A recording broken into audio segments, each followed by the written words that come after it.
Greetings, denizens of the tri-state area. Jacob Weil here. And Blue Dragon 5. And Dragon, I know what we're gonna do today. We're gonna activate the Recap-inator and discuss my favorite cartoon, Phineas and Ferb. That's right. In honor of the 15th anniversary and in preparation for the upcoming revival, I'm guiding Blue Dragon 5 here through the series, experiencing his reactions, watching it for the first time, and reliving my summer memories throughout the years.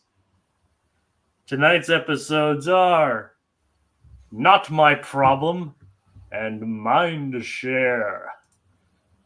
So, Dragon, the boys make a knot, and Doof spelled backwards is food. Your thoughts on Not My Problem? Well, those are true statements, Jacob. Yes, I know. So, yeah, I mean approaching the Gordian Knot is it's an interesting one for sure. I think there were some. I really liked this one. I thought this one was pretty funny. I thought it was just kind of. It's kind of absurd, and just specifically with our Doofenshmirtz plot. Oh yeah. We love food stuff on this show, as we've mentioned previously. And it's coming out of the wazoo on this one. Yep. So, Dan, are you familiar with the Gordian Knot prior to this? Yeah. All right. I didn't know. Well, I didn't know. Well, yeah, I mean, it's also even referenced in BVS. Huh. Yeah, right. Remember Wonder Woman's supposed sword, which, as we learn in the Wonder Woman movie, it's all bunk. But the sword is rumored to be able to cut the Gordian Knot. Huh. It's been so long since I've seen BVS. Yeah. Not that I have a desire to see it ever again. Yeah.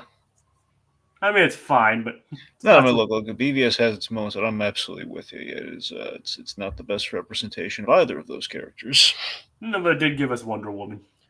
Yeah, and also her awesome theme music. So it definitely does have its perks. Yeah. Plus, the opening of that movie is still the best part. Yep. Yeah. So yeah, like this is definitely a fun one.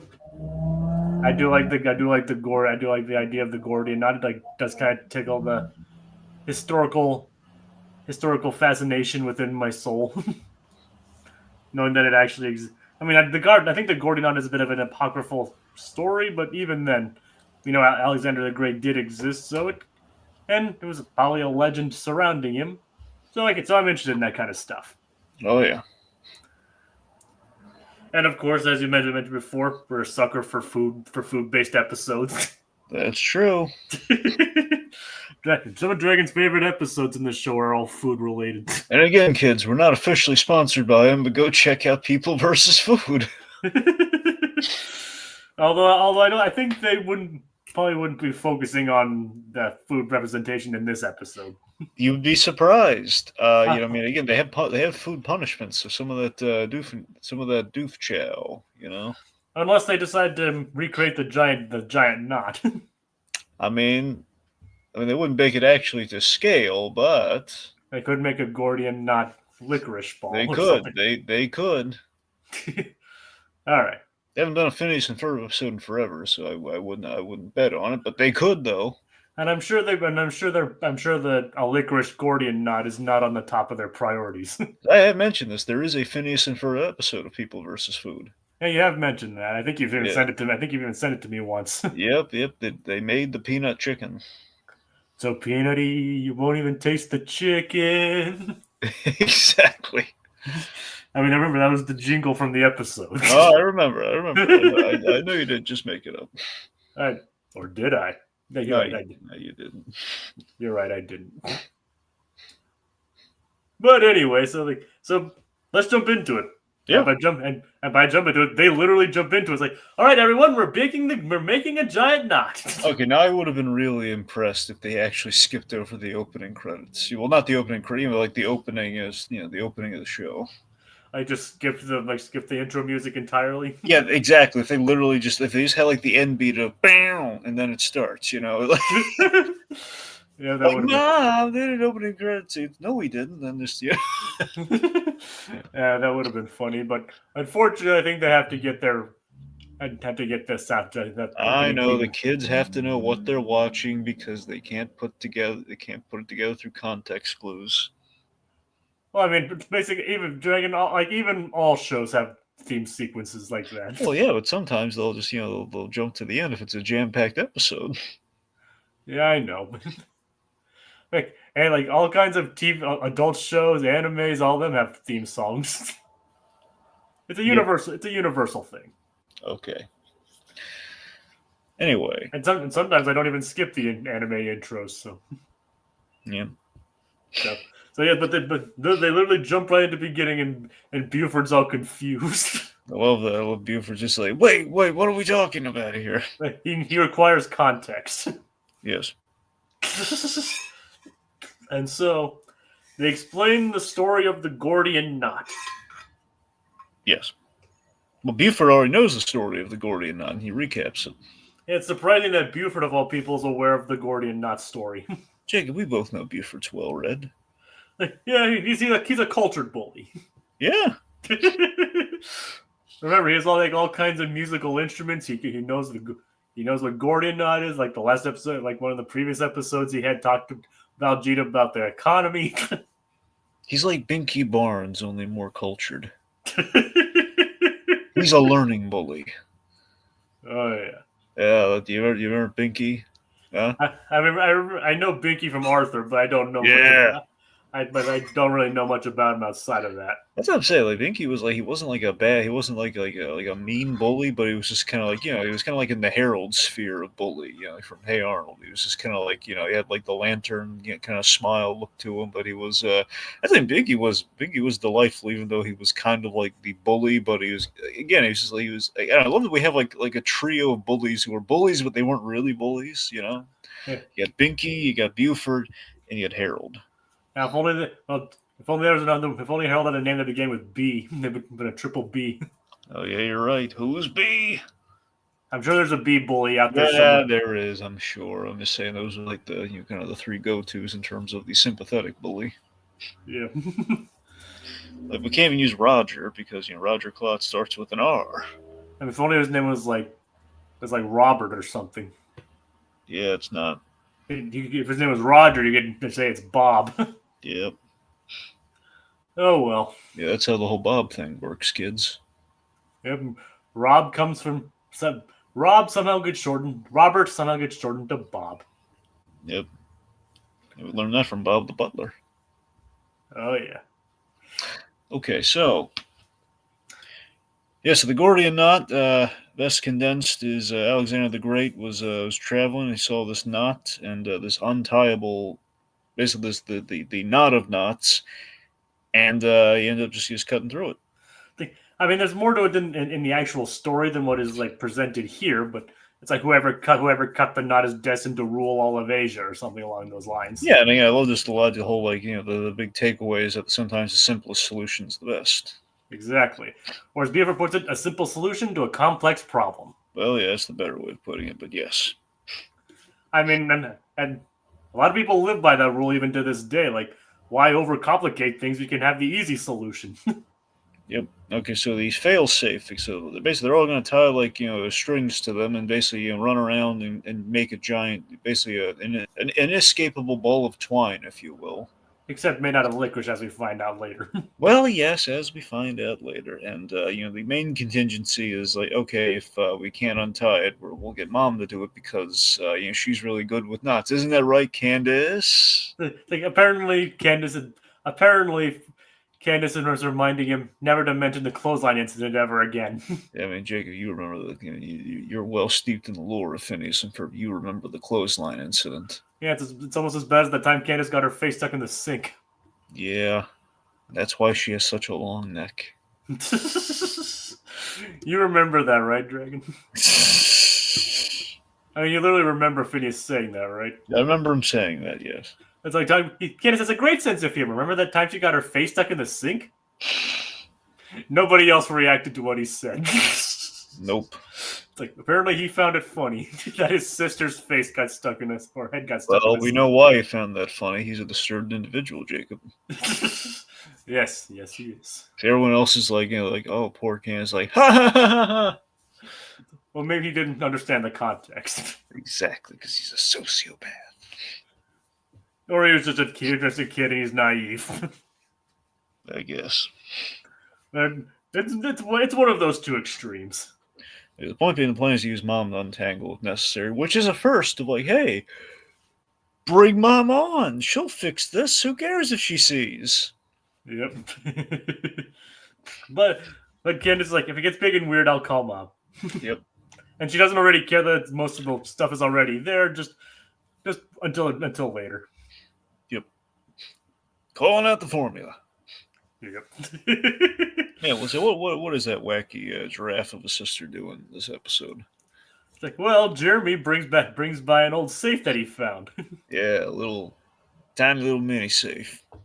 She'd be like some of the things that could be in there, like a baseball card or a toy car. No, it can't be those, Jacob. I mean, he sold the car to get the little, to get the little little safe vault, in the first little place. safe, yeah. Yep, and she says, it could be your baby teeth. It's not the baby teeth. He still has them.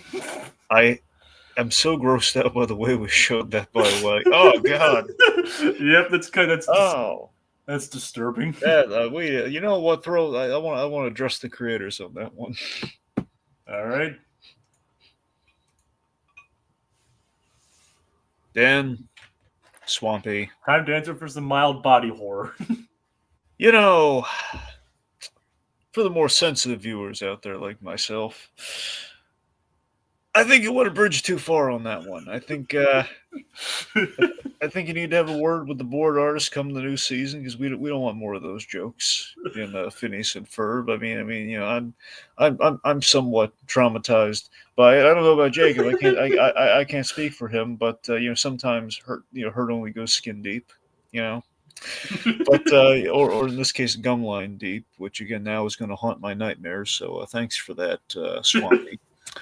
But there are just some things mankind was not meant to see. Exactly. So I petition that we go back and wipe that scene from the canon. I say we George Lucas that scene. We go back and we just we kind of edit two gags, just kind of make the end. We can do with that. We can go back. And we can either add the opening or we can erase the opening and have that first joke play even better. And just cut out the scene where he talks about his baby teeth. Yeah, exactly. And just say, like, the Tooth Fairy never visited me. That's all we need. We just don't. Here's the thing. Joke is fine. Nothing wrong with that. All we need is just like, instead of like, no, I still got all my baby teeth. Just don't have him lift the flap. Lift his mouth. Yeah, exactly. Don't have him do that. All right. Well, tell don't show, boys. Tell don't show. That's usually the opposite kind of advice they have. I know. Ordinarily, this is a very rare break glass, or I guess open the safe in case of emergencies kind of moment, Yeah, because a lot of time in storytelling class, they tell you to show, not tell. Absolutely, you're right. In every other case, that is what you want to do. In this case, this is not one of those. It's like mild. You mean avoid? Dragon wants to avoid the mild body horror. Absolutely, I want to avoid the mild body horror if we can. At the very least, like I don't want to see teeth embedded in that young man's gum line. I don't want to see that. That's nasty. That's gross. And we're sending my therapy bills to you, Dan. It is kind of strange when this show dabbles in body horror. Yeah, it's not very often, but it does. I mean, the main example being at the end of the combination episode, yeah, where Phineas and Ferb get fused together. Yeah. Would you say that was scarier than this? Or yeah, I would say that's part of the class action that we're forming, Jacob. Yeah. I mean, keep in mind though, that's not the Dragon. Keep in mind, though, you've seen some horrifying things, and even in all of the other shows you've covered. Like, I'm sure there are things in Animated Batcave that are probably a lot worse than Jeremy pulling of his baby teeth. I don't know if they've. Well, I mean, they've I don't know. It's been very like heightened in sci-fi, though. I don't know. It was like, for example, I don't. It's kind of hard to tell you because you have like, as far as body horror goes, I mean, you have Poison Ivy with a House and Garden episode. That's kind of the. And Clayface. Well, that's what I'm saying. That's different though, because he's just shape shifting. And what about Two-Face? Well, Two-Face, that's come on. He's literally called Two-Face. You know what you're getting with that one from the get-go. All right, he's got two faces. I know, but it's still horrifying. I don't know about that. Look, it's dramatic. I think it's more dramatic than horrifying. I mean, the scene in which it's revealed is horrifying, but even so, it's not like we're not seeing the acid bore through the skull, man. That's the difference. I know, but all we're seeing here is like Jeremy pulling up his gum. That's true. That's true. But still, it's like, we're talking like, look, obviously I'm blowing this out of proportion for comedic purposes, but yeah, we're bordering on Ren and Stimpy here, man.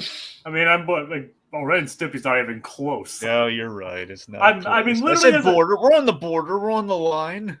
Yeah, like Phineas and Ferb's on the border. Ren and Stimpy is like way out in the field. Well, exactly. Ren and Stimpy is deep in the Canadian wilderness. It's like. Remember the one where he's doing his gum? Like you can see like the teeth veins coming out of Ren's gums. Well, maybe we go a step further than that. You remember the episode where Ren's teeth fall out and he has like little nerve endings. Yeah, that's what I'm talking about. Oh, yeah. Okay, well, it's not. It's just more like nerves, but okay. They're looking the nerves, right? Not veins. But that's what I'm saying. That's what you threw me off about. Like, was there one? For a moment, I thought, yeah, absolutely, we're talking about the same one, but then you threw the veins. And then he pulls them. Yeah. Okay. Yep. You're right. Okay, I don't want to throw up on the podcast, especially when we're talking about a good food episode. All right, so let's just all right, so Perry enters the lair using a shovel. Yeah, I love my. This might be my favorite subtle joke of the episode. Yeah. Analog lair entrance. I just love the gag of like this is just the analog part of that. It's just really funny to me. That it's just a shovel. Yeah, I just love that. It's great. Like, of all the fancy lair entrances we've had, is like, oh, here's the analog version of it. Just you got to dig. Yeah. Yep. Hey, Jacob, do you dig that joke? I can dig it. Yeah. Hold on a moment. I can.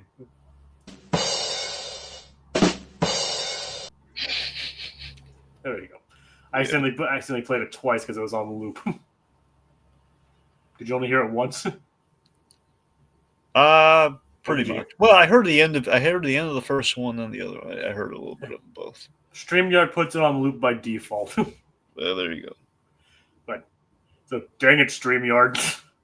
Yeah, anyway, so and now I'm tempted to watch Holes. Really? Yeah, dig it. No, I get that. I mean, are you legitimately contemplating watching Holes? I mean, it's a good movie. Yeah, that's what I mean. It's a good movie. Do you got plans after the podcast? No, but I'm tempted to watch it. I mean, like sometime later. There you go. All right. I mean, it's a great movie. Yeah, and a good book. Yeah, we got Sigourney Weaver in it. Yep, and John Voight. Yeah, and Eartha Kitt. I believe Henry Winkler. I didn't know Henry Winkler, but I could be wrong. I could have sworn. I think he plays. I'm pretty sure he's LaBeouf's either father or grandfather in that one. I think he's his father in that. You mean one of the Yell-Nats? I could be wrong, but yes, I think. You're right. He's Stanley Yell-Nats. So he's the father, right? Yep, Stanley Yell-Nats the third. Good. Do you remember? Do you have it in front of you right now? Yes. Who plays the grandfather? You mean Stanley Yell-Nats the second? That's right. Yes. It makes it easier because they all have the same first name. I'm not seeing it on here. Yeah, there's no Stanley Yell-Nats the second listed. Huh. All right, anyway. Could have sworn maybe there wasn't a grandfather, but I don't know. I could have sworn there was like an old man in the room who was like kind of commenting on things. But anywho. Yeah, no, wait, there was a grandfather. I'm remembering it now. There was a grandfather. What's Stanley Yell-Nats Jr.? There you go. Nathan Davis. Okay, anyway. I'm not as familiar with him as I am like Henry Winkler. Yeah, neither am I. Man. I'm sure if I saw the guy, I'd recognize him. But anyway. But yeah, very good cast, very good movie. Yes. Anywho. Yeah, so So basically, after the analog lair entrance and the whole safe, they start building the boys start building the knot. Yeah. But Perry finds Doofenshmirtz at an all-you-can-eat buffet. Wait! You skipped over the one of the really great jokes. Oh yeah, the see you later alligator one. No. Okay, what other good joke is there? No, in the lair when we were at the lair and we had the briefing, and this Oh yeah. Monogram's concerned about Doofenshmirtz doing all the all you can eat buffet eating because it's like if anything happens to Doofenshmirtz, we have to make budget cuts and we have to cut non-essentials like Carl. That's like, and then when Perry leaves, like, oh, don't buggy up the dirt, Perry, Agent P, and have Carl do it. I guess I am essential. Don't get cocky, Carl. Dang it, Carl. All right, so dang it, Carl. All right, let's see. Who is? Let's see. Yeah, what? Did you hear the sound bite? Not well enough. Dang it, Carl. There we go. Okay. See, now my life's complete. I heard it. Okay. All right, let's see. So let's look at it this way. Who is a essential Carl and a non-essential Carl? Who's the most cuttable Carl and who is like the indispensable Carl? Okay, let's see. You mean in this situation or just in general? I guess in general, by proxy of this situation, but if you were, let's say they're all employed and we have to cut and save one of them. That's a good question. Well, Carl the Minion is pretty essential. I mean, there's a bunch of minions, but they all contribute. Yeah. Let's see. What about Carl Fredrickson? He's pretty essential. I mean, he may be elderly, but he's a hard worker nonetheless. Yeah. Okay, I'm going to say this. I feel that either Carl. I'm going to say this. Carl Gould, non-essential. We don't need him. Okay, he's not pulling his weight. We barely use him for any of our Carl picks. So there you go. Yeah, because we know so little about him. Exactly. So that Carl, he's that's a non-essential Carl, and I would say maybe Carl Carlson from The Simpsons also non-essential. We also don't use a lot of the manager from Family Guy either.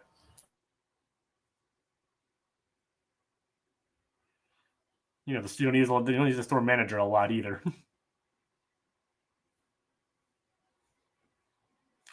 So which ones would you keep?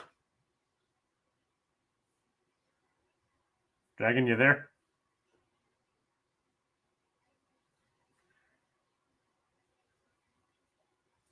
Well, I think we're having some technical difficulties while we do that, Dragon.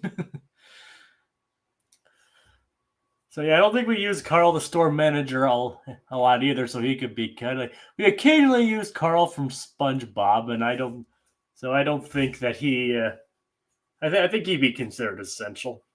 Carlos from Magic School Bus, I think he would be considered an essential one too. We can't get rid of Carlos. He brings puns to the table. I mean, come on, the puns are obviously a little groan worthy, but we all love them regardless. So Weezer, we always use Weezer. He's definitely one of the essential ones.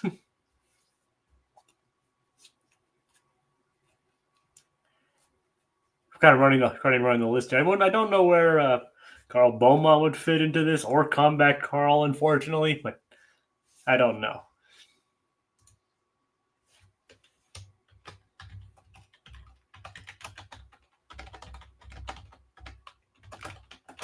Let's see. All right. So sorry, folks. We appear to be experiencing some technical difficulties. We'll be trying to figure out what's going on. Let's see. I don't know about the Carl from Aqua Teen Hunger Force. He's more of an occasional one. So maybe he wouldn't be essential. But then again, I think kind of all of these Carls are essential. I mean, Carl the robot, he'd be too indispensable. He can pretty much do anything.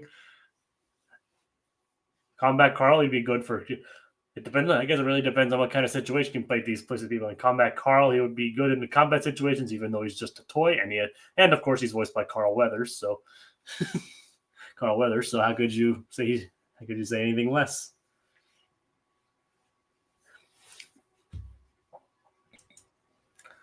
All right, you're back, right? Yeah, I'm back now. Sorry about that. Okay, so essential Carls we need to protect at all costs. Carl Weezer for sure. Carl Fredricksen.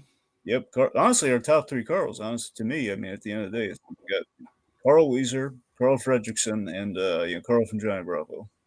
If I have to pick, it's ultimately between it's Carl Fredricksen out of just love and adornment, but Carl Weezer, easily most essential Carl. He's the one we always call on. He's an invaluable.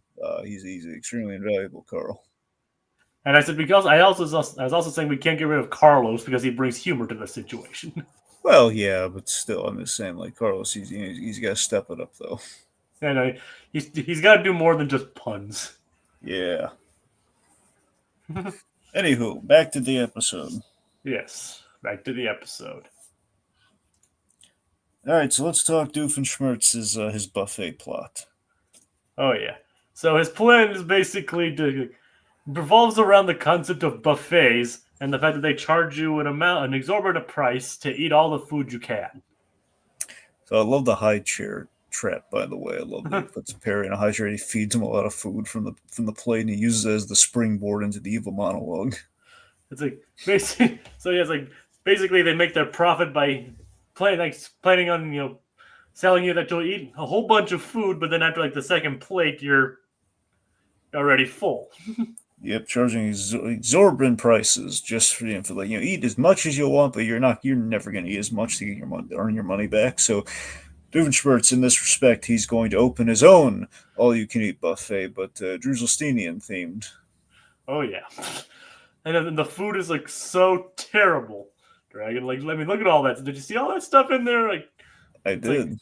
It's literal tripe. He calls it. The mystery lump is like the dessert surprise, and it's like a little bit of a hair coming out of it. Yep. So I guess the best way to summarize, the doofs is food so bad you can't eat it. The opposite of Anubis food markets, which you can bet your bottom dollar is a place where the food's so good you can eat it. Yeah, it's the reason why Freakers was able to get another season. Yeah. I finally watched the Anubis food market clip today. Oh, you did. That's what I was able to say. That's why I said the next season. There you go. A subsidiary of Osiris Foods. Anyway, so I look for the man with the jackal head.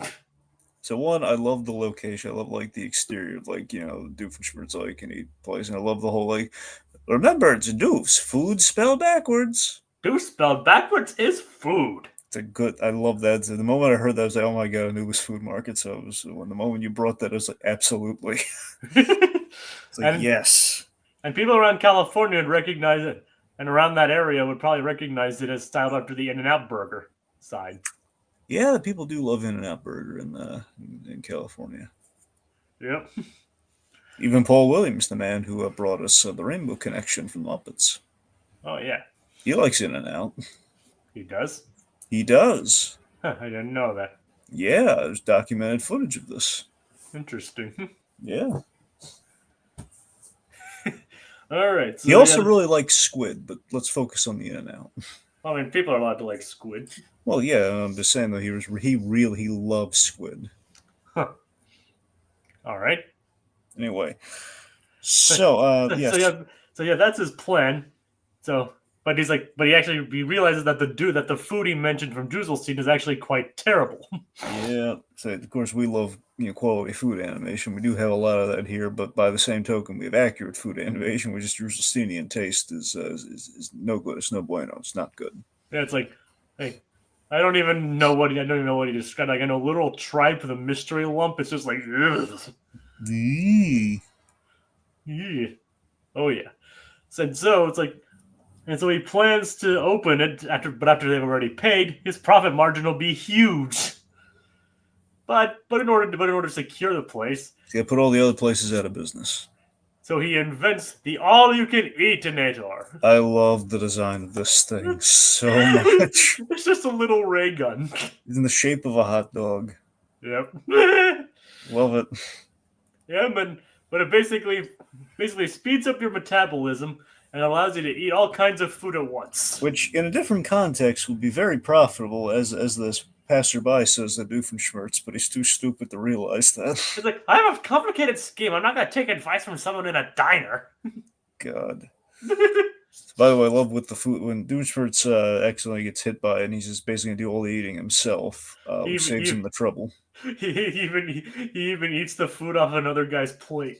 Yep, I love the fact that with the animation on this all-you-can-eat buffet, I love we see like the giant, massive buffet, and I love there's like one. You never see this at an actual all-you-can-eat buffet, at least in my experience. Now, I haven't been to many all-you-can-eat buffets, like maybe like two. Really honest, it's probably 2 to 3 tops. But I would have been really interested to see if they had like actually a little not. I was gonna say like cartridge. It's not right at all. Like a little kind of compartment that has all donuts, like we saw. That would be nice. Because I've never seen that one. That'd be amazing for me. When I see the all-you-can-eat buffet, I go for the bacon. The bacon is good, yeah. Oh yeah. He's like Pizza Hut used to have buffets. Really?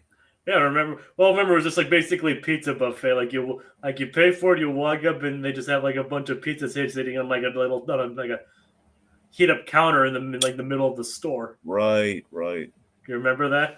I vaguely remember that. Now you bring that up. And you even had some of the breadsticks there. Oh, it was amazing. Yeah. I tell you, man, like I went to the first time I went to I think it was the first or second time, I think it was the first time I went to the Monster Mania convention, and it's in a hotel, and the hotel it's no longer around, unfortunately, but they had this, they kind of had, I don't know if it was like just always like this or not, but they had like a breakfast, I call it a breakfast buffet, it might have been all around the time, maybe later on they would have brought more lunchtime foods. Point being, they had like kind of a buffet of sorts. And I went for that bacon, man. Yeah. It's kind of hard to mess up bacon. I have a weakness for bacon. Good, but now the question is, do you like flimsy, like soft bacon, or crispy bacon, or extra crispy bacon? Well, here's the thing. I'm kind of open to. I don't like it. As a kid, I used to like it really floppy. I can do it a little. I can't do it as floppy as I used to. I go for crispy though. Here's the thing. I go for crispy bacon, not extra crispy, just crispy. So I'm kind of I'm in the middle, so I can kind of get best of both worlds. I mean, here's the thing: in a perfect world, I'd be able to get floppy but not undercooked. You know? Yeah. I mean, in a perfect world, it's not entirely like dark red charbroiled kind of bacon, but like it's like on the griddle for a couple minutes bacon. That's exactly in a perfect world. We're talking like kind of like a brown bacon, or you know what I mean. You know what I mean? Like it's like just it's right in between.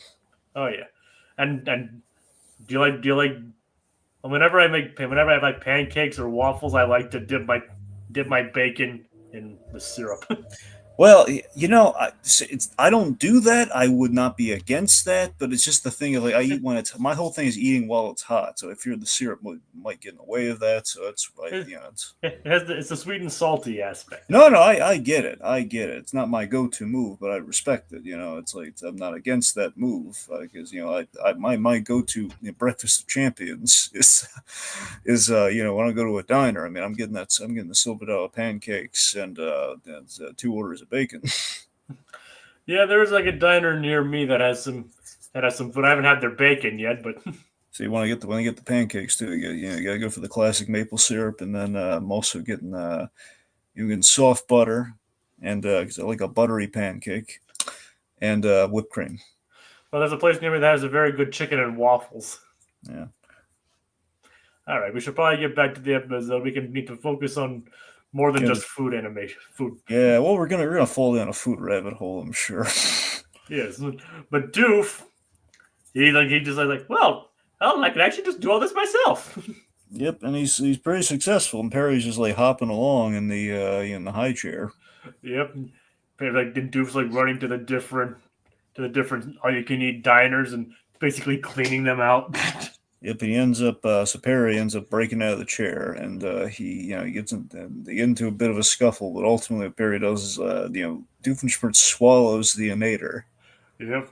Gets off one last shot, and then he swallows the inator. Yep.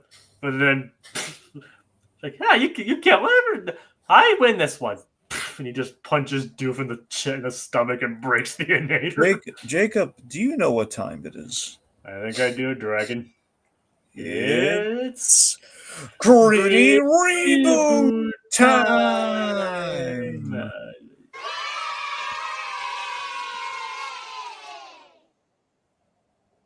There we go. Okay. Did you hear the cheers? I did. Okay, good.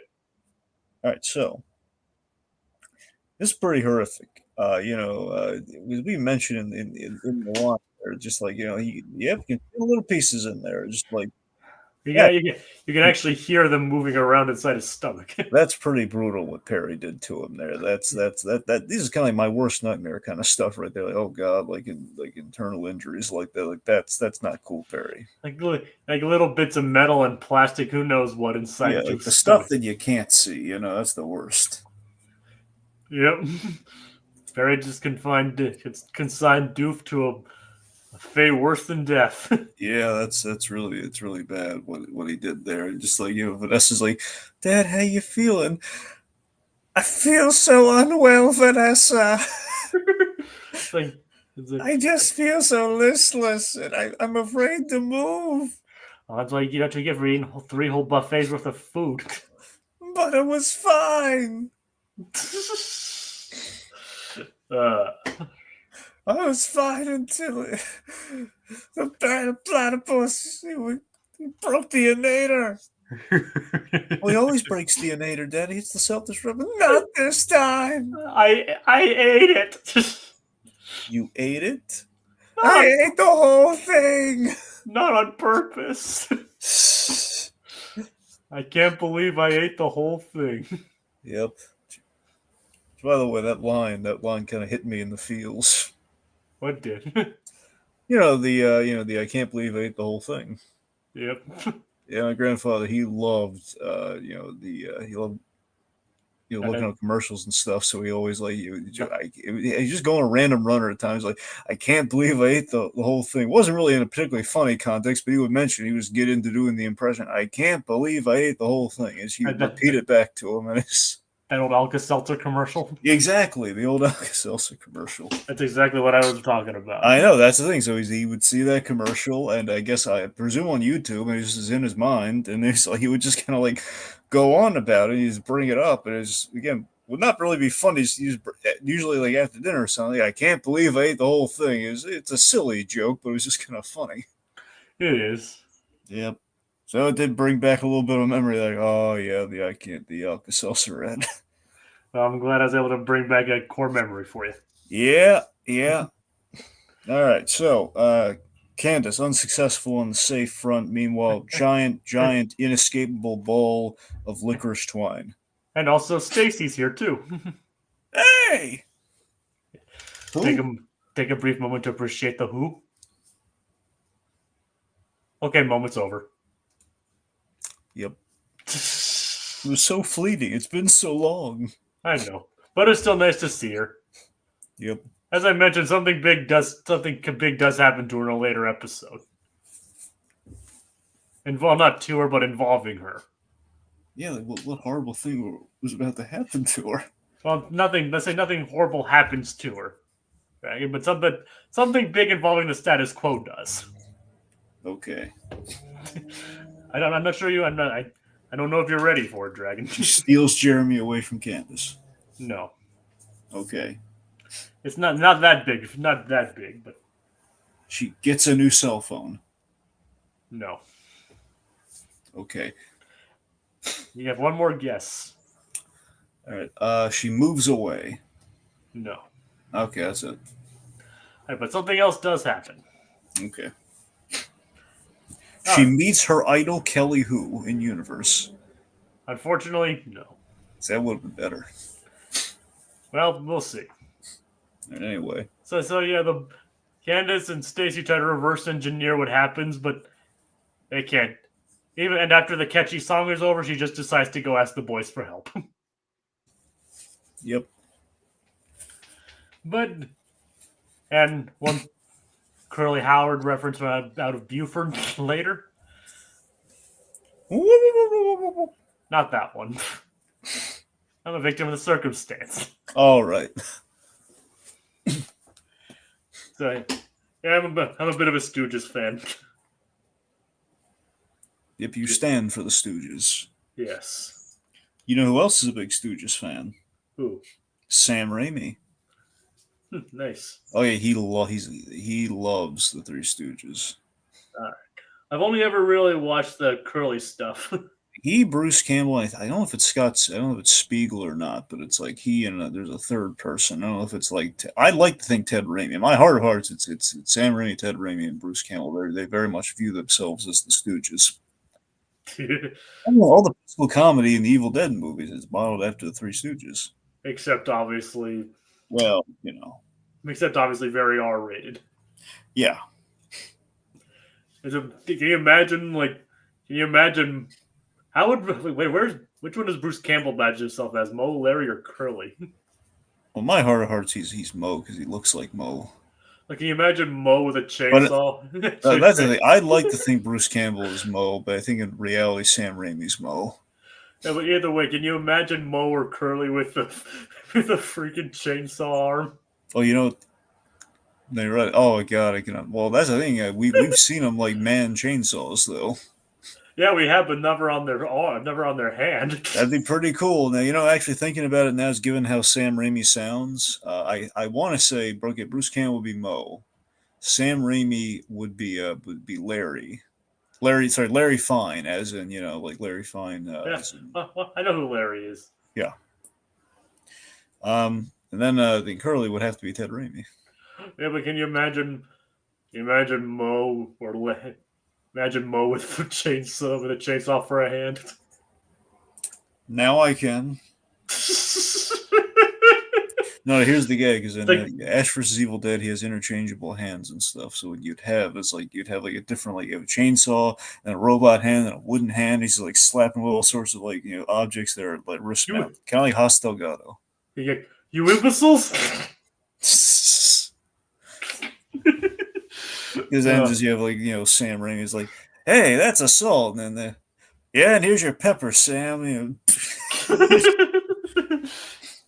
Well, that's a salt. Yeah, we'll see this. That's a salt. Now here's your pepper. All right. So yeah, the boys can't untie the knot. So there's one, but what exactly happens to the knot, Dragon? All right, so Candace gets hit with the stray shot from the Recap-inator, and they reveal that the giant knot was made out of licorice just in case Mom was busy. Yep. So Candace eats the whole thing. She can't believe she ate the whole thing. Yep. Then it's time for dessert as usual. Yeah, but she can't eat it. She can't eat any of it. Nope. And hey, do you remember what Linda made?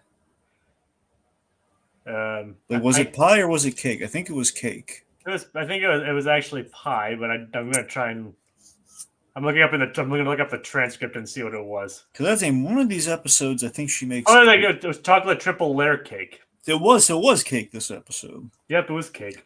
I'm gonna say this. I appreciate the change in pace with the cake because you know what, Linda's just doing too much pie. Endless pie. She's doing endless pie. She's a married woman and she's just courting Hugh Neutron right now. It's not right. Endless pie. Endless pie. So oh god. Okay, here's something. Okay, imagine Hugh Neutron disguised as Perry the Platypus. During that. I mean, well, the funny thing is, Hugh Neutron and Lawrence are kind of similar, except Lawrence being British. Well, yeah. And as you were saying, Just imagine Hugh Neutron just like dressed as Perry, as Perry, just eating all the, just only so he could eat all the pie. like for the live and let pie for charity. Yeah, live and let pie for charity. Yeah, endless pie. Okay, Speaking of which, Dragon, did you see that? Time to banish you to the Shadow Realm, Jimbo. Well, no, you never sent it to me. Yes, I did. It must have been one of the times where Skype lost Yeah, the message. that is probably what happened there. Yeah. Well, I'll resend it to you through Discord this time. Yeah, resend it to me and I'll watch it. Yep. And we'll have to bring that up next week. Yeah. Because I did send it to you. What? That's the thing. I definitely didn't get it. Well, that's a shame because it's actually I think it's like Mark DiCarlo or something who voiced Hugh, and someone actually got him to say it. I remember you prompting. I remember you describing it. I haven't been able to watch it. It's like, time to send you to the Shadow Realm, Jimbo. but yeah, anyways, like so, Buford instead of having the boys open it, Buford just slams the safe into his head and pops it open in that way. Yep, and what's inside? A pencil that was loaned to him by a pretty girl. Yep. Candace gets a little bit jealous, like, who is she? Yep. But it turns out the pretty girl was Candace. Of course, this does remind me of a central plot point from the Peanuts movie. Aww. Yep, with a little red-haired girl chewed on her pencil. Oh, yeah. Jeremy's got a little red-haired girl. He does. A freakishly long neck, but it's still a little red-haired girl. Well, back then in elementary school, she was a little red-haired girl. That's true. Yep. Yep. Yep. The pencil. You gotta admit that is pretty cute, though. Yep. He treasured that pencil because it was given to him by a pretty girl. And now that many years later, they're dating. I don't know. I thought it was cute. It is. Yep. And what's not so cute though is him finally losing his baby teeth. Yeah. But we don't actually see him pull it out, so it just falls. Which you probably appreciated that part. I appreciate that it's over. Yes. And now on to something very different. Where the boys take a little mind share. And so, Dragon, this probably went into a direction you weren't expecting when you heard the phrase, right? Yeah, I didn't expect this one. Yep, you weren't expecting a Shawshank parody out of this show, did you? No, I wasn't. But, so what are your thoughts on Mindshare, then? This one was wonderfully insane. I thought it was really funny. There's just a lot of random choices that I really. This one felt that this is possibly the most Freakazoid-esque episode that we've had of Phineas and Ferb, quite possibly. I mean, yeah, but aliens in prison swapping brains and square dancing. I mean, some of the voice choices in particular are the ones that really got me. Oh my god, these are like Freakazoid writers' room choices, and I love this. I mean, you got Carl Saws Rocky as the main alien. Yep. And Jamie Presley voiced Rosie. If you don't know who she is. Yeah, Jamie Presley from My Name Is Earl, right? Yep. Yeah, it's Joy. Joy. It's been forever since I watched My Name Is Earl, but I did watch through it. Yep, she was also in Joe Dirt apparently too. Yeah. She's been in quite a bit of stuff, but she played Rosie. Okay. So yeah, I do think this is a pretty fun episode, and like I said, going into it, you didn't expect it to turn into Shawshank. No, I didn't. I mean, I part of me feels like I should have pieced the moment we went to the prison. I should have pieced it together, but there's one big missed opportunity in the voice casting, though. One huge missed opportunity. I know, and I know exactly who you're referencing. Yes, you do. Clancy. Yes, we're missing the Clance. Yeah. Oh, they could have at least got him to voice like one of the random people, like, "Yeah, Flyboy." Well, no, he should have been the guard. I know, but if they didn't use him as the guard, they could have gotten him as somebody else. Why not use him as the guard? I don't know, Dragon. They should have. He played Santa Claus. He couldn't play literally the character everyone knows him as. I know. But maybe they tried. He wasn't available. What do you mean it wasn't available? I don't know, Dragon. I'm not casting, or maybe they just didn't decided not to use him for it. Anyway. You wanna send a message to the boys real quick? All right, yeah, sure, real quick. All right, just do it. Just be quick. You're already laid into them once already.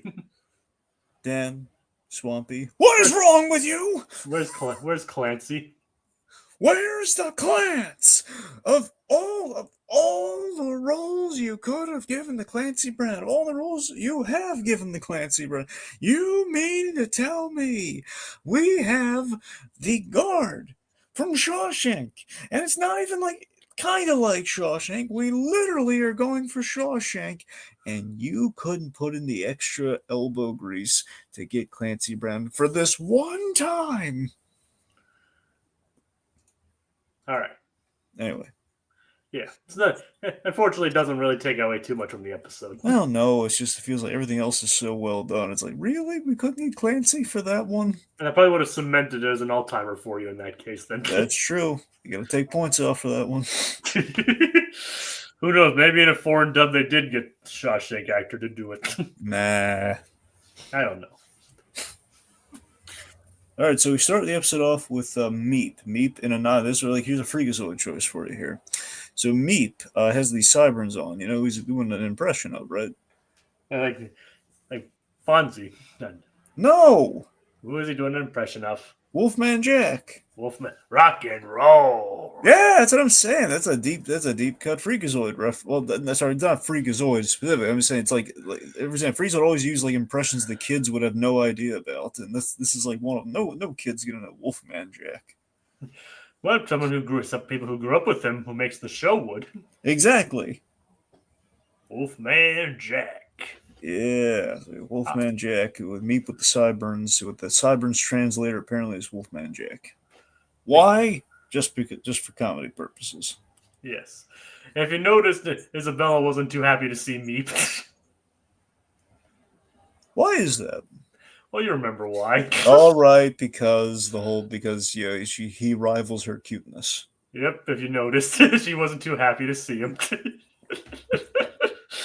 I don't know. That was a pretty funny detail. I don't know. No, you're right. I missed that, but that was a good catch. It might not even be an intentional detail, but oh, makes sense. I like that. I like that attention to detail, though. Even if it wasn't intentional, I think it works. Anyway, so they're surfing and talking to Meep. They're surfing the galactic web, and they get spam. They really should have known better than to click on spam. Yep, they get space spam. Yep. And in this case, it ends up being worse than actual spam, or spam in space. Careful, we don't want to traumatize Paragon. Pigs in space. I have one question for you. Who's your tailor? Oh God. Did someone use the stoppy thing? Oh God, that's hilarious. Link hog throb. Yep. For folks not in the know, our frequent channel collaborator Peregrine is afraid of Link hog throb. And it's hilarious. It is hilarious. Like I don't know if he's still scared of it or it's just something he's scared of as a kid, but it's still funny. Yep. No, I think he's still scared of him. Of all the things to be scared of, it's Link and hog. He's like an animal lover, which makes it even funnier. Yeah, Link hog throb. Yeah. Like for example, here's a list of things that have legitimate fears attached to them. Okay. Being afraid of No Face from Spirited Away. I think that's probably that to me of all the things you could be. Monster No Face, not just regular Two Face. I mean, No Face. Honestly, maybe both. Frankly, I mean, it's the same one. So the fact he could transform like that, maybe I don't know. I think I could buy a fear of No Face. I can't buy a fear of Link Hogthrob. All right. Do you have any other examples? I don't know. Let me think. I mean, like the here's one. If we continue with the Ghibli things, the possessed animals from Spirited Away. Sure. No, not Spirited Away, but Princess Mononoke. Yeah, Mononoke. There you go.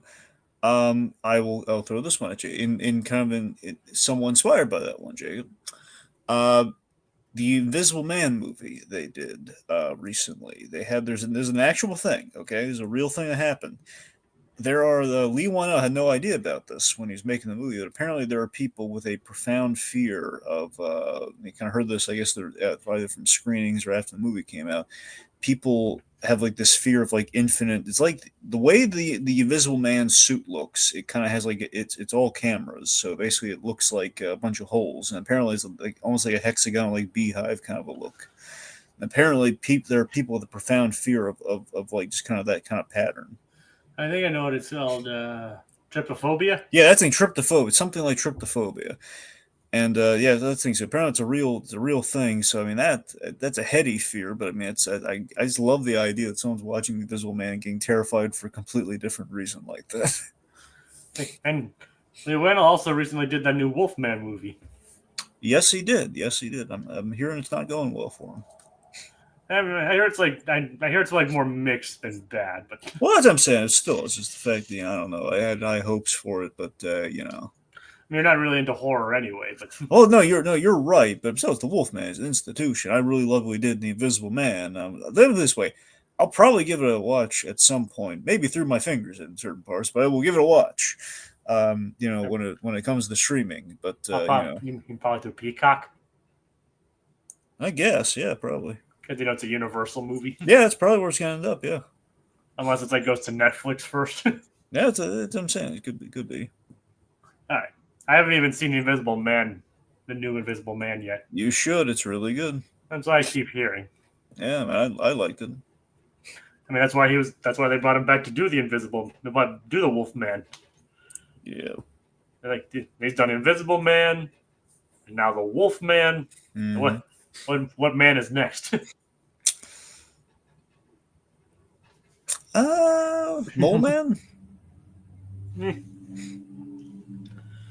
Yeah, who knows? Anyway. Either way, it seems like Universal's keeping him around for horror stuff. Yeah. So. Anyway. So yeah, it's like they click on spam. All right, so then we get Morg with his vacation offer. Now, here's what cracked me up about Morg, okay? Other than the fact that he's voiced by Carl Zalzraki doing almost a borderline Crocker voice. well, yeah, no, it's not Crocker. It's even better than Crocker. I said borderline Crocker. Well, I know, I'm telling you I'm about to tell you who he's actually doing. I know. Okay, so he's doing Charles Nelson Riley, which is such a hilarious, obscure pool. I thought it was brilliant. I think you mentioned that's where he kind of got the Crocker voice from too. I guess that makes. So you're right. I guess it is really. I forgot that's where he got Crocker from, but I guess that sounds right. It sounds familiar. But yeah, so well, here's the thing. There's a little bit of I guess a lot of times voice actors they'll basically kind of take it. They call it like taking a bad impression and then kind of turning it into a character. That's kind of the old ass Jim Cummings kind of subscribes to. So, with that in mind. That's probably where Crocker came from, but he went full on, just kind of like Charles Nelson Riley on this one. Now, for the kids out there, Charles Nelson Riley, if you remember All Dogs Go to Heaven, he was Carface's killer, Carface's right-hand dog. So that was Charles Nelson Riley. That's what he sounds like. All right, then. Yep. And a lot of people are familiar with All Dogs Go to Heaven. Yep. Also, you to go even deeper on it. Okay, there's this really funny moment on the Finding Nemo commentary. Oh, I listened to it. Bob Peterson made a joke. They're basically talking about the jellyfish sequence, and talking about like the box jellyfish being like almost like a National Geographic fact. Like the box jellyfish is like either that or like a specific type of jellyfish, which is the box jellyfish, is like one of the most dangerous creatures in the world. I mean, like number 2 or something. It's basically like the most venomous or most toxic thing in the sea, basically. Basically, after that fact, after like the whole like one of those dangerous things, and then do you know what number 1 was? And then Bob Peterson said Charles Nelson Riley. Just why? It's just really funny. I mean, why Charles Nelson Riley being the most dangerous? I don't know. Honestly, I don't know a lot about stuff really, but it makes you wonder, doesn't it? Yeah. And I still have I wish I still had my Finding Nemo DVD. Yeah. Well, even if you get the Blu-ray, it's still on the Blu-ray. I just miss all the bonus features. Yep. They had some good bonus features, including like the idols, like the idols on Mount Wanahakalugi, like being some of the people, some of the crew. I believe it's, I know 2 out of the 3. It's Pete Sohn, Ricky Nivera, and I'm always blanking on the third guy. No idea. I don't know if it's Evan Otspear. I don't think it is. I think it's, oh, well, you know what? Ronnie Del Carmen. I think it's Ronnie Del Carmen. Yeah, the idols under Mount Wanahakalugi. Yeah, because I'm pretty sure. Cause I think it's, I know for a fact. I know it's Pete Sohn. He's like the short one. Ricky Nierva, I believe, is the one. That's saying Nierva looks a little like Del Carmen, but I'm pretty sure Nierva is definitely one of them. I just don't know if Del Carmen made the cut for the third guy or not. No idea. Anyway, all I just know it's really fun to say Mount Wanahakalugi. Yep.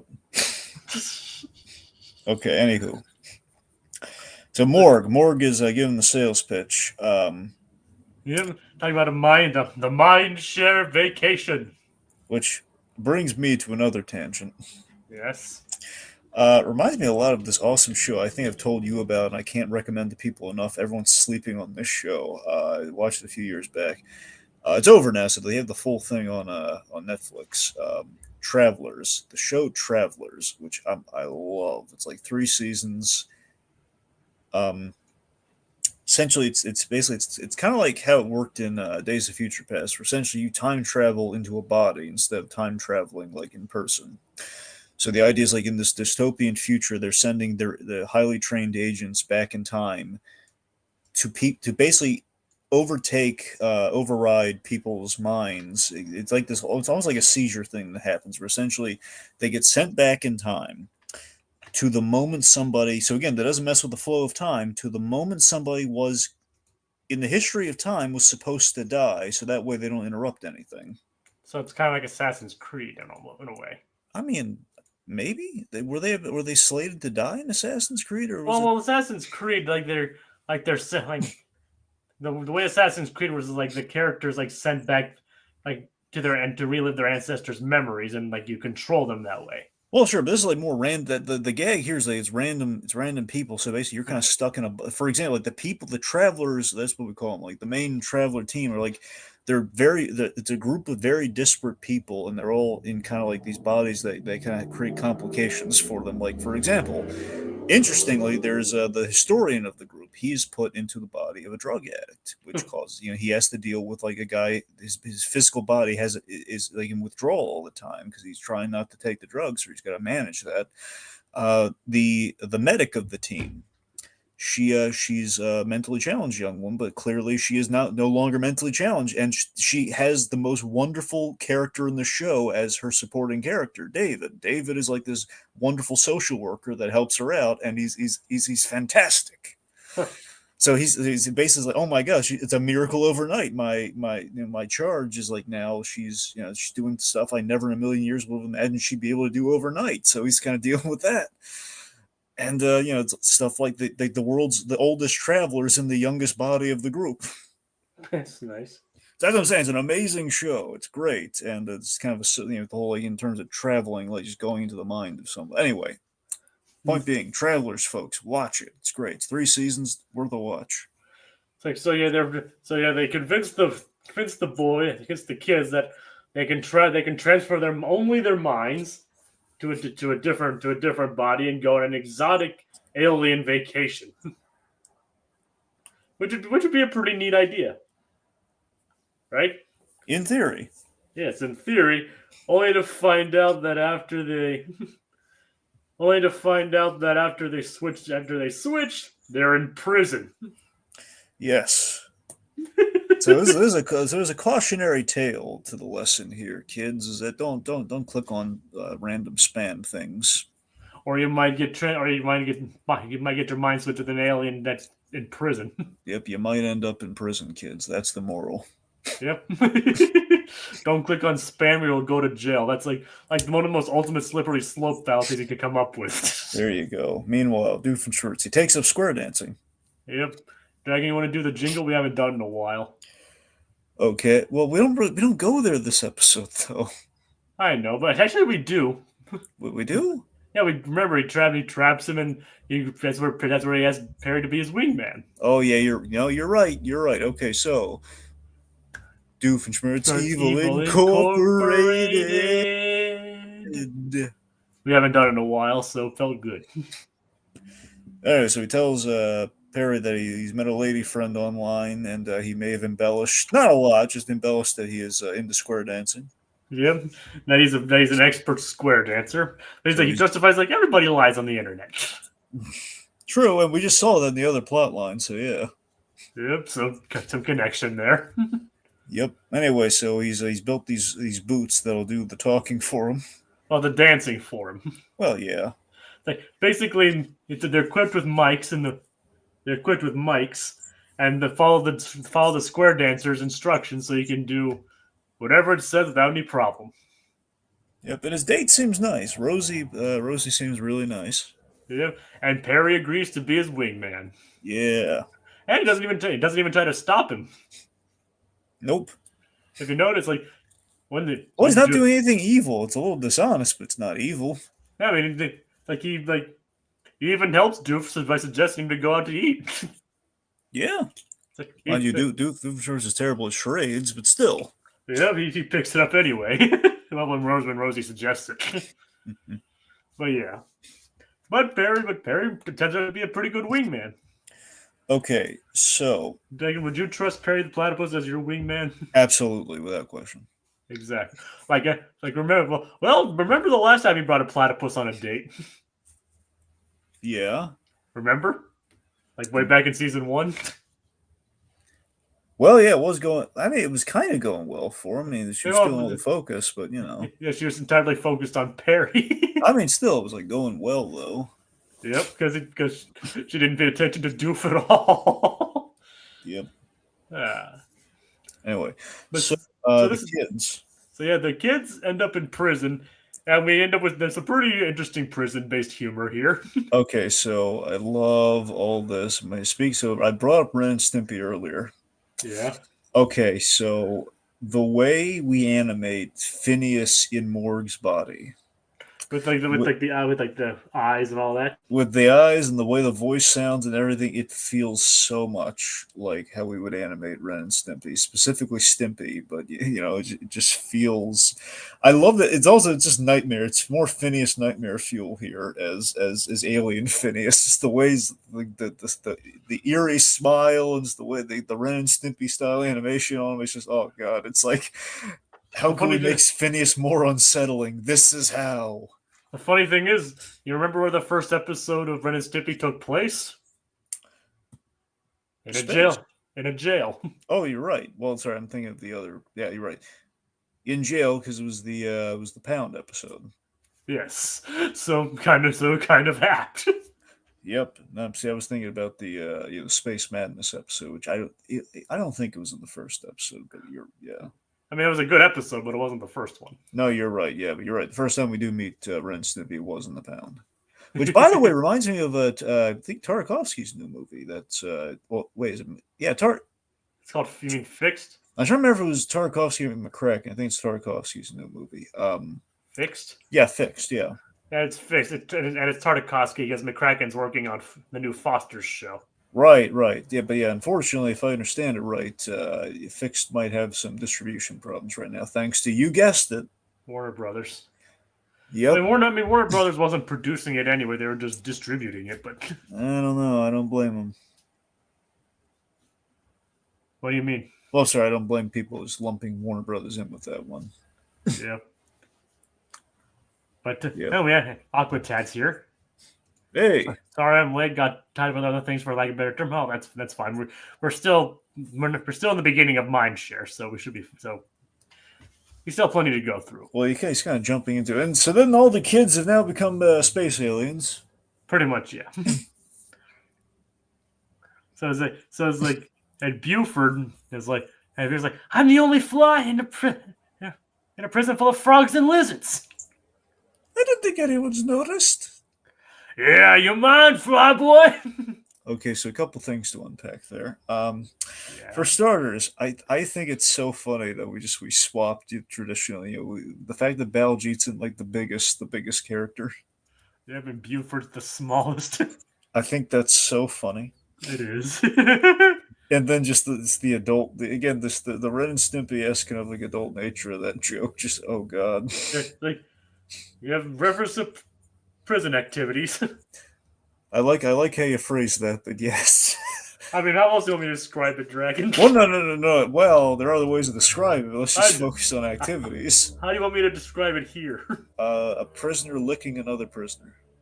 Okay, then. Which essentially is, with the reptilian nature, the amphibious nature of these characters is exactly what happens. Okay. You're mine, Flyboy, yeah! Let's just say they want to eat Buford. Yes. Literally in this case. Well, now yeah. But I'm obviously you know what the analog there is. Yes, exactly, and we can't say it's entirely unintentional. No, it's definitely intentional. Yep.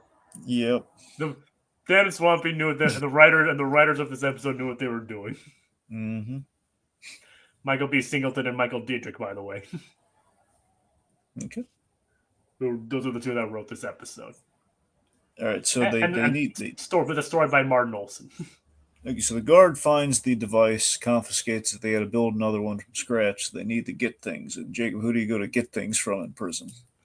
A guy named Red.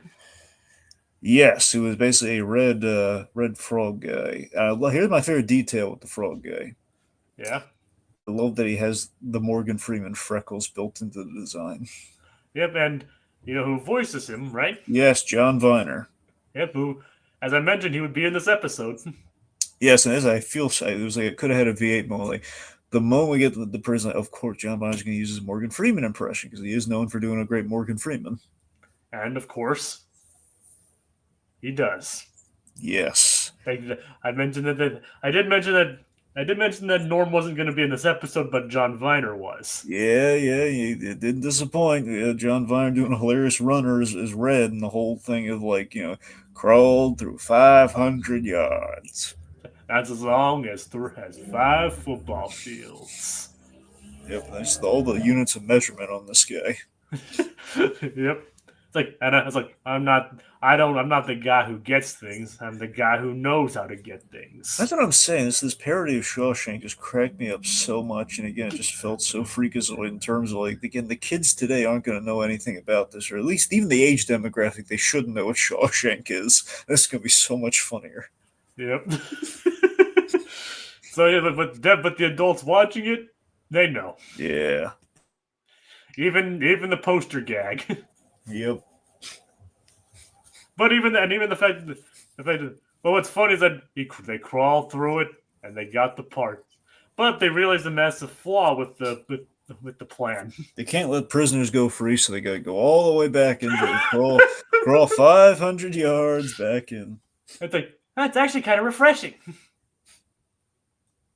The grunt is actually kind of refreshing. Well, to be fair, he is a fly though, so Yep. Well. And they're all amphibious and flies, so it's not nearly as bad. Yep. but what I really find funny is that Lotsmo is a universal store, basically. Yeah. Because the aliens on Earth who switch with the kids, are also going to a Lotsmo. Yep. So yeah, they're getting money from all across the universe. So what do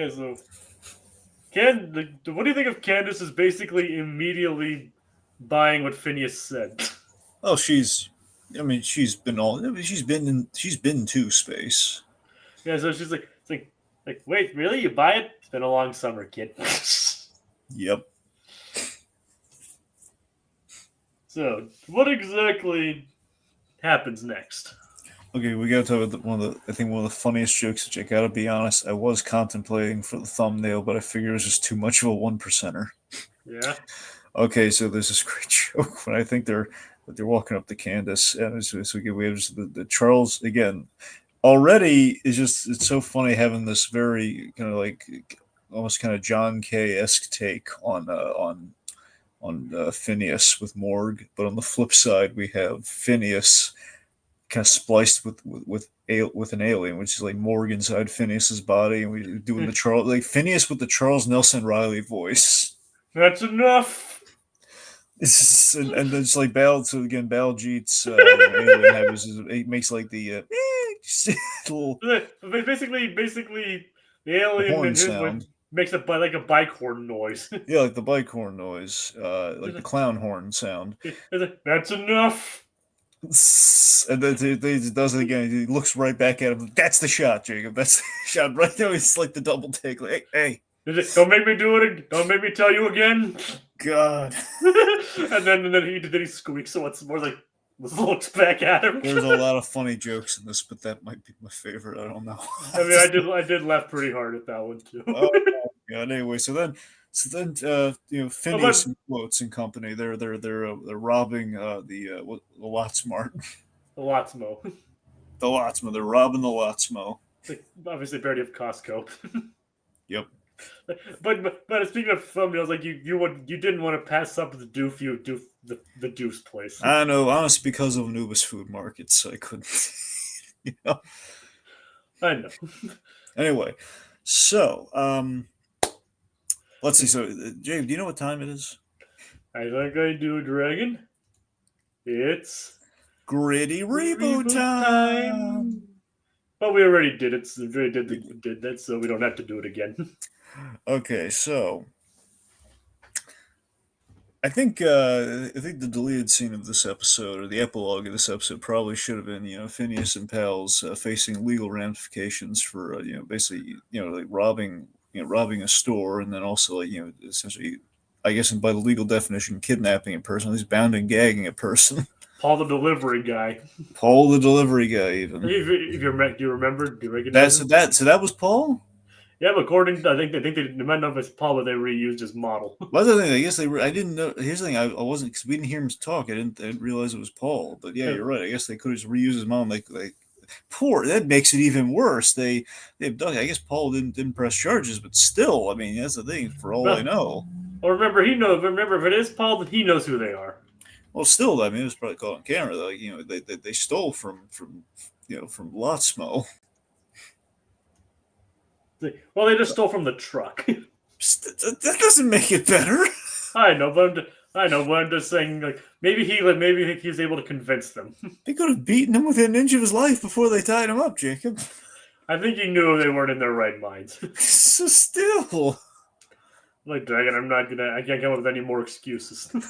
Look, all I'm saying is in the gritty reboot, there's going to be a whole there's going to be a long drawn out arc of and they're going to be on trial for it before he comes through and says, "Wait a minute, I was wrong the whole time. They were innocent." Yep, the legal drama. Yeah, of the gritty reboot. Yeah, there you go. The courtroom arc. Ka-chunk. 8:55. Oh yeah. like that would be like the courtroom arc. Yep. Who would be a good lawyer for them though, Dragon? Oh boy. I know there's a couple obvious answers. I think the funniest lawyer would be animated Jacob. Irving. Yeah.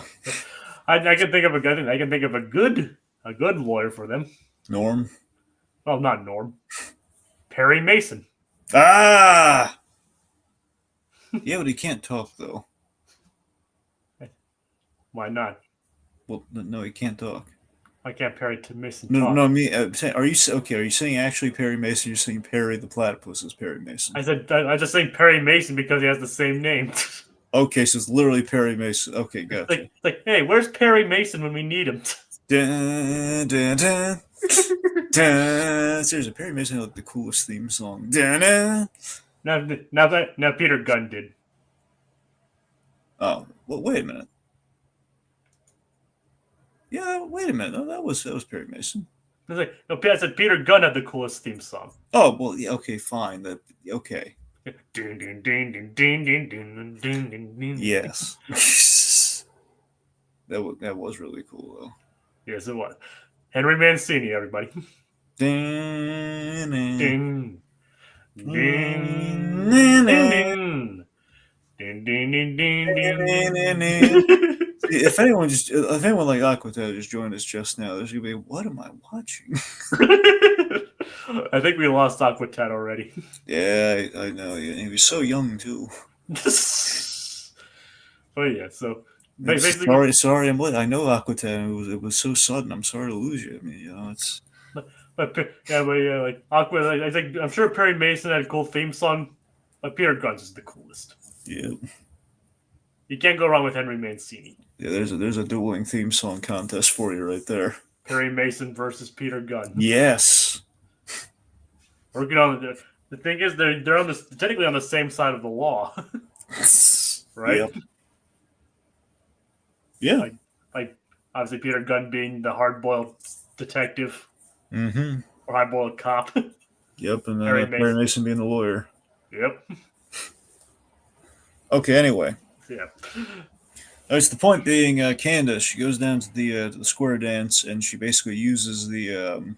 She basically boots the guy doing it, Jeff Bennett, by the way. Yep. I mean, you can just tell that's Jeff Bennett. Which, by the way, I've been rewatching through Dexter's Lab. Yeah. Oh my god, Jeff Bennett's so fantastic as Dexter's dad. Yep. I knew he was already, but it's like I got to the snowball episode. I was like, oh my god, I got to my two of my. Okay, so there's that episode, but sorry, I don't remember that one. Let's just say there's the snowball episode, which might be his finest performance. And then there's my favorite, one of my all-time favorite Dexter's Lab episodes. It's I forget. I think it's called "Those Aren't Ham Hocks." It's something. God, it's the. It's Ham Hocks is in the tub because we have like the point being it's like it's the episode where the family car breaks down, and they have to go to this truck stop, and we have Earl. You remember Earl, don't you? No. Oh my god, Jay, it was like the best episode you gotta watch. Basically, Earl's like this giant, he's so massive and awesome. You never see his face. He takes up the whole frame, and he's like, it's like this whole lesson in like like keeping your cool when you're on the road versus road rage and everything.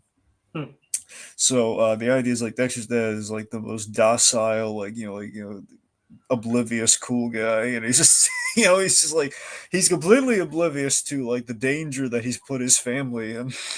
And he's basically like he's going into this truck stop. He's like he's turning off he goes like the jukebox, and it turns off like like the sad country blues. He puts on like something kind of like peppy and is like do a little dance next to the machine. Earl like loses his arm wrestling match.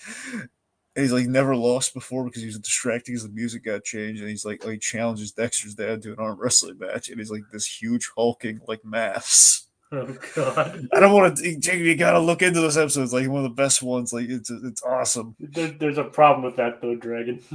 I know there's a problem with that, Jacob. Do I even need to say it? Just one word. Max. Zaslav. I said Max, but yeah. Yeah. Because of Max. It's not on Max. Yeah. But still, man, I tell you though, it's you should buy the set though, man. It's worth it. They have everything, even Ego Trip. It's all there. This is like unlike Ed and Eddie. It's all there. I will have to get this set one of these days. Anyway, my favorite. I think my personal favorite bit of trivia from Dexter's Lab is that one where they like go to that Chuck E. Cheese style place.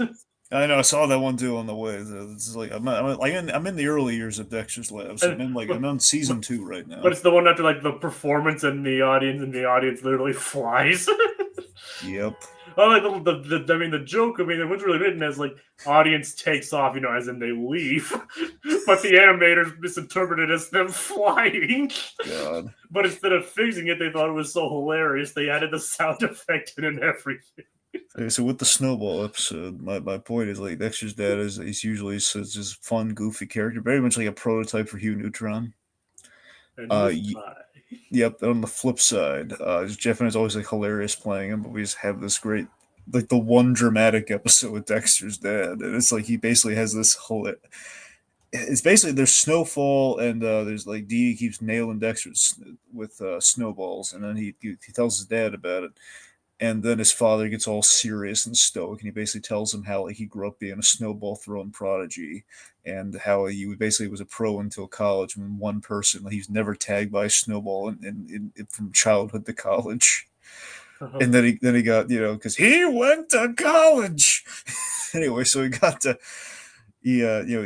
basically he was kind of retired from there. Dexter's he's now grooming Dexter to take over, but it's very much like a Darth Vader, Luke Skywalker pitch to him to take over like the snowball lineage. Oh God! But it's like this amazing performance, this amazing monologue that Jeff Bennett has. It's oh my God, that does sound funny. it's amazing. Then later on, he's milking all this, such a layered, dramatic performance, but over snowballs. Yep. Oh my God. Anyway, geeking out about how cool Jeff Bennett is aside. Yeah, he is the one doing the square dancing commands. Yeah, let's get him out of here. We're not talking about him this episode. Throw him out. Anyway. So, Candace literally just boots him out and steals his megaphone. So she basically apparently our reptiles here, they have a weakness for square dancing commands, and they basically get led back to the platform thingy. Yep, which Candace is like basic. Candace is actually pretty good at doing the whole square dancing thing. Oh yeah. Like, she definitely has a career in it. I believe that hails from Ashley Tisdale. May have done some square dancing, or at least country stuff. Who knows? Either there, she's talented. She's a talented actress. Mm-hmm. Either one. Yep. Like so the day is saved, despite Candace having some initial difficulties trying to get the aliens up on the platform. But what's happening is the guard's about to come back, and it's all a rush against time. What happens, Dragon? Well, basically, it's we're kind of cutting between the two, and at the last second, they're able to, make the switch as Candace, gets the wording right on the lyric. Get up on that platform thing.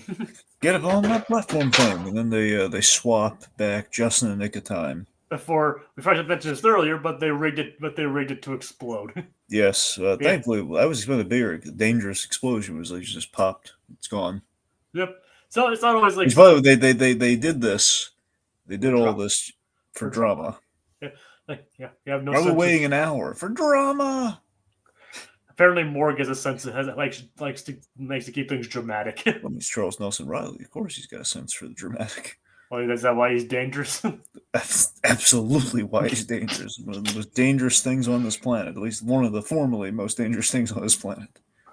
Yep. Because he's dead. Well, yeah, we had to bring the room down, but yeah. I mean, Dragon, he's been dead since 2007. I know, but Jacob, some people didn't know yet. I'm sure some people knew. You got to ease him into that, man. All right, I'm sorry. It's like all the sharks going extinct when Charles Nelson Riley, passes, I didn't know. I'm sorry. Yeah, okay. Well, now you know. Yep, now I know. That's only half the battle. G.I. Joe. or G.I. No. Or Transformers. Okay. Because there was a Transformers version of that. Okay. Anyway, so it's like we actually have a bit of an end credits scene this time. Yeah, so everything went good for Doofenshmirtz for a change until he walked by the two guys in the park once again. Yeah, It's a booty shaking song. That the boots obey. And admittedly, this is stuff I don't think we needed animated, but I mean, come on, it is funny to see Doof doing all those dance moves. I mean, it is, but like of all the dance moves, like, oh man, why is he gotta? This is like it's like Tartakovsky all over again. I don't mean that in a bad way. Ask me, it's like the infamous Tartakovsky dance sequence. What do you mean? Oh yeah. Did you never watched Symbiotic Titan? Did you? Oh, there's one. I haven't watched Symbiotic Titan, but I do. But I have seen the clip, like Cartoon Network stuff, where like the girls like shaking. I believe the song title is "Shake It, Bake It, Booty Bake It." Yep, and she's saying it right No, in no, front of the... booty quake it. Sorry, shake it. I think it's shake it, booty quake. It's some derivation of that. But basically she's shaking her butt right in front of the camera. Yeah, this is before it became in vogue. This is before we had like the term for it. This was before all that. So this was like, oh god, she's that's. It was surprising to say the least. Basically, makes you wonder how they got that on Cartoon Network. Well, that's Gendy magic right there, buddy. I mean, even going back, I was watching Dexter's Lab episode. He snuck a lot in there. he and his buddies, Rob Renze, all of them, they snuck some stuff in there. I know, like Craig McCracken, Seth MacFarlane, they were all there too. That's what I'm saying. They were all there. They all snuck in some stuff in there. I mean, I remember like the whole neighbor lady gag where it was the scavenger hunt episode and like Dad's trophy. Dad's trophy. Yeah. that is such a clever job. Oh my god! That's like oh my god, like chef's kiss to them sneaking that past the censors. Yep. It's like God, yes, because I mean that's where he's going. Like, what can they say to that? Like, Dad's oh. I think, but yeah, it's like that's where the scavenger hunt is going. But yeah. Yep. It's like didn't Seth MacFarlane work on that show too? Yeah, but not Butch Hartman. I think worked on it more, but yeah. But they obviously both also worked a lot. I have not. Here's the thing. So far, I haven't seen Seth MacFarlane's name, but that might just be a yet thing. Like I've seen Butch Hartman's name. And because I know he did some work on Dexter. He did. Not as much as he did on Johnny Bravo. He did some. Yeah. I mean, Johnny Bravo's like where he got famous. Yeah. And then obviously Family Guy. Mm-hmm. And the rest is history. As is the episode. So basically, yeah. So basically, what we're saying is we wouldn't have a lot of this. I don't know. I forgot to switch out of Gritty Reboot Time a while ago. Mm. So unfortunate, but either way. In other words, basically, without Dexter's Lab, we wouldn't have a lot of cartoons today. So. Yep, and Doof's love life yet again is in shambles. But he doesn't seem too upset about it. He doesn't seem too upset about it, though. Well, I mean, she dumped him all because he didn't exclusively dance to one type of music. So. Well, to be fair, he recently just found out why he got divorced. That's true, Mr. Tomato. Yeah, yep, the puppet. Which I wonder if maybe that happened to Peregrine. Maybe Peregrine had a relationship broken up by a Link Hogthrob puppet. It's either me or the puppet. Well, given a choice between Peregrine, the answer is always the puppet. But Don't tell Peregrine we said that. Well, I'll tell him to his face. Like, yeah, we would absolutely pick a puppet over you. Yes. Well, I'm not going to say it to him. Come on, you know it's true. Search your feelings, Jacob. You know it's true. No, it's impossible.